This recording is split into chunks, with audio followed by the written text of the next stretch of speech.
Hello, കണ്ടപ്പോൾ തന്നെ മനസ്സിലായിട്ടുണ്ടാവും ഞാൻ കപ്പയായിട്ടാണ് വന്നിരിക്കുന്നത്. എന്താ, കേരളത്തിൽ പല പേരുകളിൽ അറിയപ്പെടുന്നു.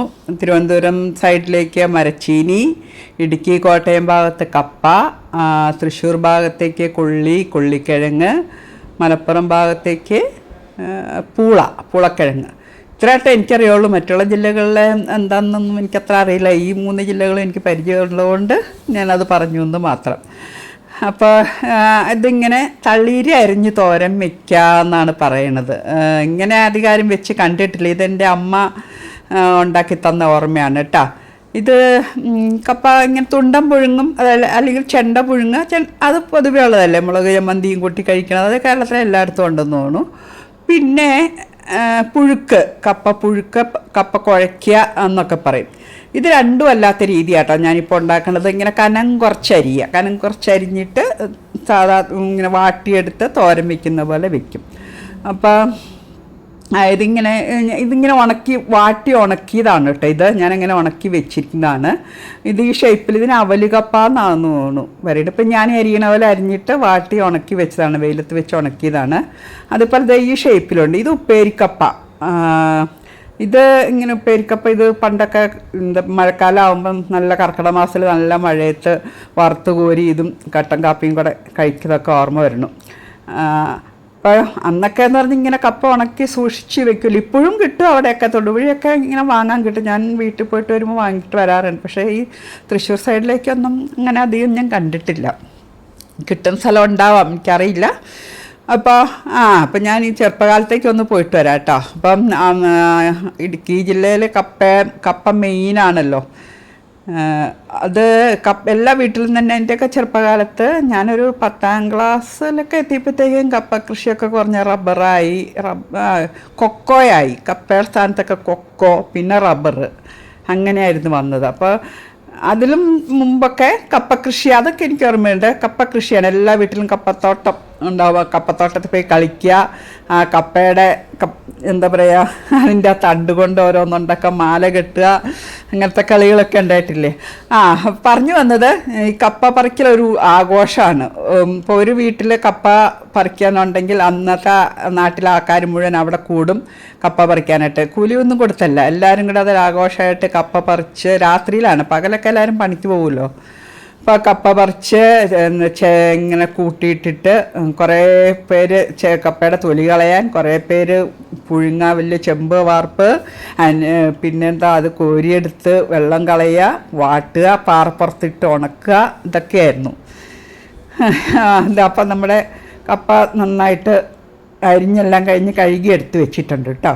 ഇനി ഞാൻ അരിഞ്ഞുകൊണ്ടിരുന്നപ്പോൾ തന്നെ വെള്ളം തിളപ്പിക്കാൻ വെച്ചിരുന്നു. അപ്പോൾ ആ വെള്ളത്തിലേക്ക് ഇട്ടെടുക്കുകയാണ് ചെയ്യുക. അല്ലാണ്ട് കപ്പയിൽ വെള്ളം ഒഴിച്ച് തിളയ്ക്കാൻ വെച്ചാൽ കപ്പ വെന്ത് കുഴഞ്ഞു പോകും. അപ്പോൾ അതൊരു പുഴുക്കാവും. ഇതങ്ങനെ പുഴുക്കാവണ്ട.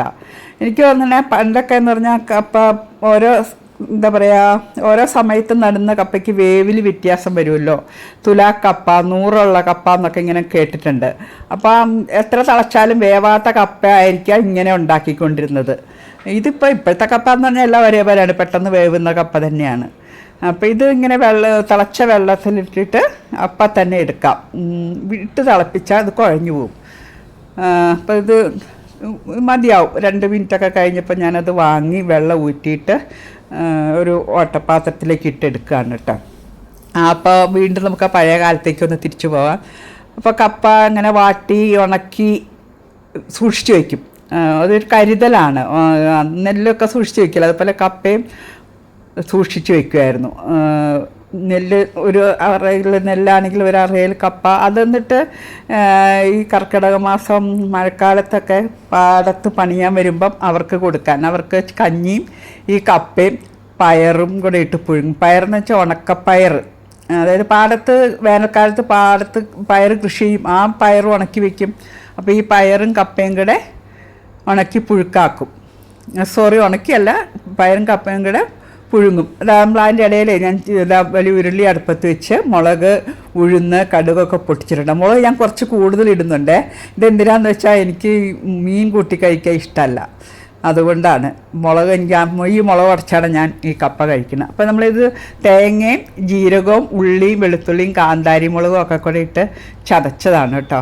അതായത് കാന്താരി മുളക് ആട്ടെ ഇതിൽ കൂടുതൽ നല്ലത്. ഇനി നമുക്ക് ആവശ്യത്തിന് മഞ്ഞൾപ്പൊടി ഉപ്പുപൊടിയൊക്കെ ഇട്ടിട്ട് ആ മിക്സിയുടെ ജാറിൽ കുറച്ച് വെള്ളം ഒഴിച്ച് നന്നായിട്ട് ഒരു മിനിറ്റ് ഒന്ന് അടച്ചു വയ്ക്കാം. അധികം വേവാൻ വെന്തതാണ്, പിന്നെ അധികം വെള്ളം വറ്റാനില്ലല്ലോ. അപ്പോൾ ഉള്ള വെള്ളം വറ്റി കഴിയണവരെ ഡ്രൈ ആവണ വരെ നമുക്ക് വയ്ക്കാം. അപ്പോൾ പറഞ്ഞു വന്നത് മഴക്കാലം ആകുമ്പോൾ പാടത്ത് പണിക്കാർ വരുമ്പോൾ അവർക്ക് രാവിലെ കഞ്ഞിയും ഈ കപ്പയും പയറും കൂടെ പുഴുങ്ങി പിന്നെ ഉണക്കമീൻ, ഇതാണ് അവരുടെ പണിക്കാർക്ക് കൊടുക്കാൻ വേണ്ടിയിട്ടാണ് ഈ കരുതി വെക്കണമെന്ന് എനിക്ക് തോന്നുന്നു. അപ്പോൾ ഇതാ നമ്മുടെ കപ്പയും മീനും റെഡിയാണ്. എല്ലാവർക്കും കപ്പയും മീനും ആണ് ഇഷ്ടം. പക്ഷേ എനിക്ക് മീനിനോട് അങ്ങനെ വലിയൊരു താല്പര്യമില്ല. മീൻ കഴിക്കും, ഞാൻ മീൻ വറുത്തതൊക്കെ കഴിക്കും, പക്ഷെ കറിയോട് അത്ര താല്പര്യമില്ല. അപ്പം ഞാൻ എന്ത് ചെയ്യും, കപ്പയ്ക്ക് എങ്ങനെ എൻ്റെ കഴിക്കൽ എങ്ങനെയാണെന്നറിയാം, കഴിക്കുന്ന രീതി. ഞാൻ ഉള്ളി എടുക്കും, ചെറിയ ഉള്ളി എടുത്തിട്ട് കൈകൊണ്ട് നന്നായിട്ട് ഞരടി കൈകൊണ്ട് പൊട്ടിച്ച് വയ്ക്കും. അതിൽ കുറച്ച് ഉപ്പിടും, കുറച്ച് വെളിച്ചെണ്ണ ഒഴിക്കും. പിന്നെ ഈ കപ്പയിലെ ഈ മുളകുണ്ടല്ലോ, ഈ മുളക് എടുക്കുക, അതൊരു വറുത്ത പോലെയുള്ള മുളകല്ലേ, ആ മുളക് എടുത്ത് ഈ ഉള്ളിയുടെ കൂടെ നന്നായിട്ട് കൈകൊണ്ട് തന്നെയാണ് തിരുമ്പാട്ട്, അല്ലെങ്കിൽ കല്ലേൽ ഇടിക്കുകയൊന്നുമല്ല, കൈകൊണ്ട് തന്നെ നന്നായിട്ട് തിരുമ്പി യോജിപ്പിക്കും. ചമ്മന്തി എന്നും പറയാൻ പറ്റുന്നില്ല, മുളക് പൊട്ടിച്ചത് അത്രയും മുളക് ചാലിച്ചതെന്നോ അങ്ങനെ വല്ലതും പറയാം. അപ്പോൾ മുളകും ഉള്ളിയും വെളിച്ചെണ്ണയും ഉപ്പും ഇത്തിരി വെള്ളവും കൂടെ വേണമെങ്കിൽ ഒഴിക്കാം. പുളി ചേർക്കുന്നില്ല. ചോറിന് പൊട്ടിക്കുമ്പോഴൊക്കെയാണ് മുളക് ഇങ്ങനെ പൊട്ടിക്കുമ്പോഴാണ് പുളി ചേർക്കുക. എനിക്ക് കപ്പയ്ക്ക് അങ്ങനെ ചേർക്കാറുള്ളത്, അതെന്താണോ കാരണം എന്നറിയില്ല. അപ്പോൾ ആ മുളക് പൊട്ടിച്ചതുകൊണ്ട് അല്ലെങ്കിൽ മുളക് ചാലിച്ചതുകൊണ്ട്, പിന്നെ മാങ്ങ അച്ചാർ, പിന്നെ എനിക്ക് കുറച്ച് തൈരും വേണം കേട്ടോ. ഓരോരുത്തർക്കും ഓരോ രീതിയല്ലേ ഭക്ഷണം കഴിക്കാൻ. ഞാനിതെല്ലാം കൂടെ മിക്സ് ചെയ്ത് തൈര് കപ്പയിലിട്ട് നന്നായിട്ട് കുഴച്ച് ഈ മുളക് പൊട്ടിച്ചതും കൂടെ കൂട്ടിയാണ് കഴിക്കുക. അങ്ങനെ കഴിക്കണം ഞാൻ കാണിക്കുന്നില്ല, കാരണം എല്ലാവർക്കും അത് ഇഷ്ടപ്പെടണമെന്നില്ല ഇങ്ങനെ കുഴച്ച് കഴിക്കണത്. അപ്പം ഇങ്ങനെ കഴിക്കുന്നവരുണ്ടാവും, മിക്കവാറും ഉണ്ടാവും. മീൻ കൂട്ടാത്തവർ മിക്കവാറും എനിക്ക് തോന്നുന്നു തൈരൊക്കെ കൂട്ടിയായിരിക്കും കഴിക്കുക, അച്ചാറ് കൂട്ടിയൊക്കെ ആയിരിക്കും കഴിക്കുക. അപ്പോൾ ഇങ്ങനെ ഒന്ന് നിങ്ങളൊന്ന് വെച്ച് നോക്കൂ കേട്ടോ.